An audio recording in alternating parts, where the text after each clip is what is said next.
Hello everyone. Let's go ahead and take a look at factorizing quadratics. Now first of all, let's just be very clear about what a quadratic is. A quadratic is a second degree polynomial in this form. We have ax squared plus bx plus c, and a cannot be equal to 0. Now, when we go ahead and take a look at this three-term polynomial, notice the reason why it is a second degree polynomial is because the largest power of your variable x is 2. Of course, the reason why a cannot be 0 is if a is 0, then of course you no longer have a second degree polynomial. And so it's going to be very important that you have this x squared term there, because that is going to define the quadratic. Now often there's going to be times as well that b is going to be equal to 0, so you're going to see quadratics in this form. B and c could also be 0, so you could actually come up with a quadratic in that form as well. The key element is that you need to make sure that your quadratic term or your x squared term is part of the expression. Now, before we go ahead and talk about factorizing quadratics, let's also go ahead and make sure that we know how to determine whether an expression has been factorized or not.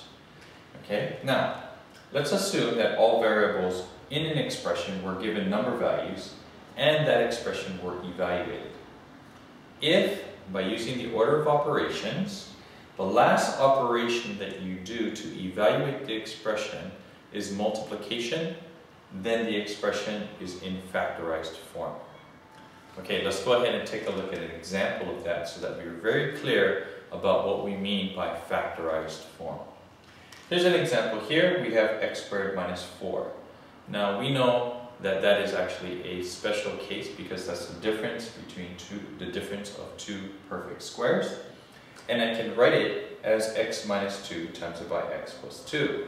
And of course, if I FOIL that, I'm coming out with this, so I know that these two are equivalent in terms of what their equivalent expressions.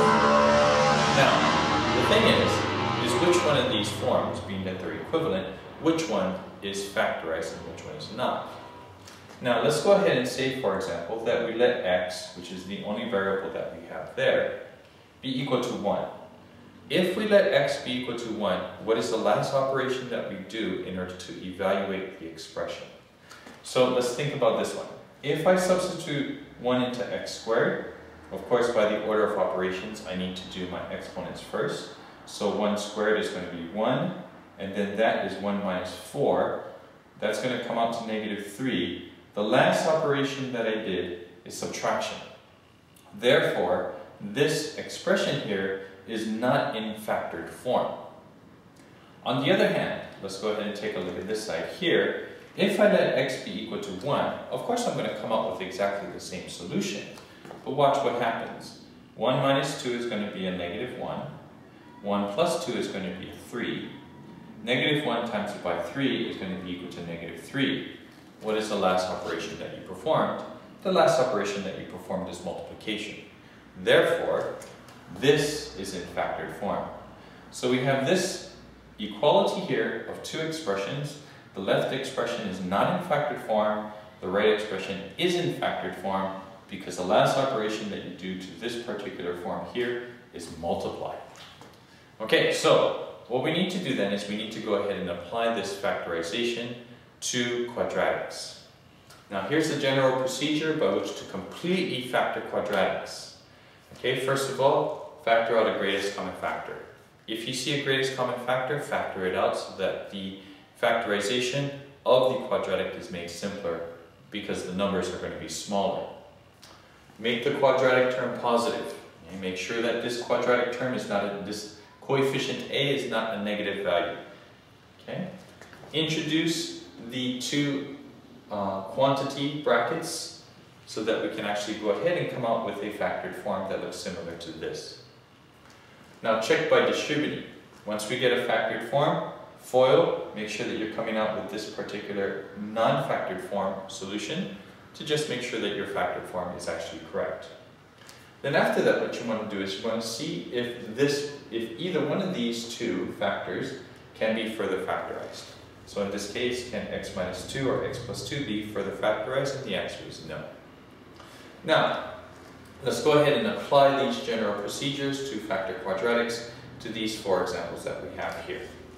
Now take a look at what we have. We have x squared minus 4x plus 3. Of course, this is going to be a quadratic. How do we factor this quadratic? Okay, is there any greatest common factor here? And the answer is no.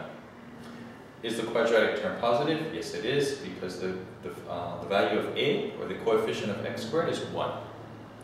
Introduce the two brackets, so here's the two brackets. Okay, now, this is what we need to go ahead and do. We need to go ahead and establish what values go here, here, here, and here, as well as determine whether this is positive or negative. Generally speaking, what I like to tell students to do is establish what these two positions are first. Well, being that it's going to be x squared, the only thing that this can be is x, and the only thing that that can be is x. So we know that we're going to come out with x squared by doing FOIL, so we're guaranteed that's true. Now, oftentimes what happens is that students go ahead and try to immediately jump to this number here, because those two multiplied together should give you a positive 3. But what I like to do is I like to actually go ahead and take a look at the sign of the linear term first to establish whether it's plus or minus, minus plus, plus plus, or minus minus.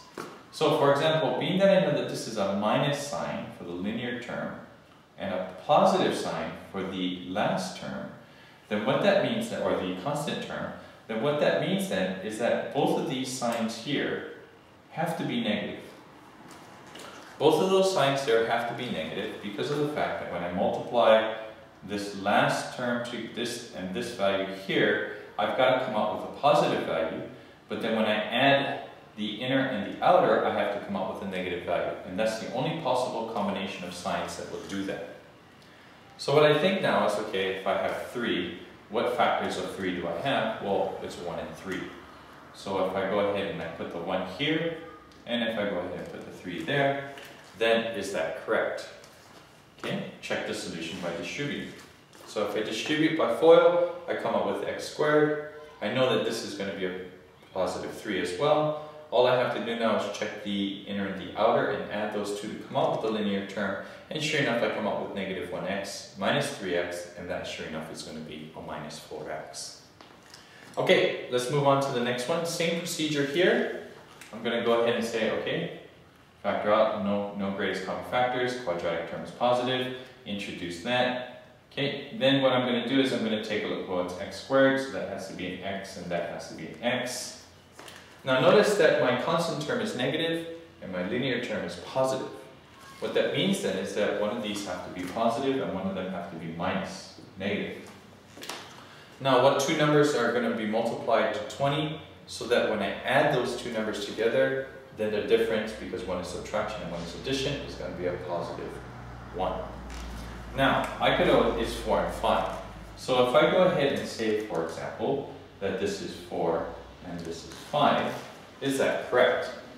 Well, I know that the negative 20 is going to be okay, and I know that the x squared is going to be fine, so I just have to check the linear term now. That's going to be 4x minus 5x, that's actually a minus x.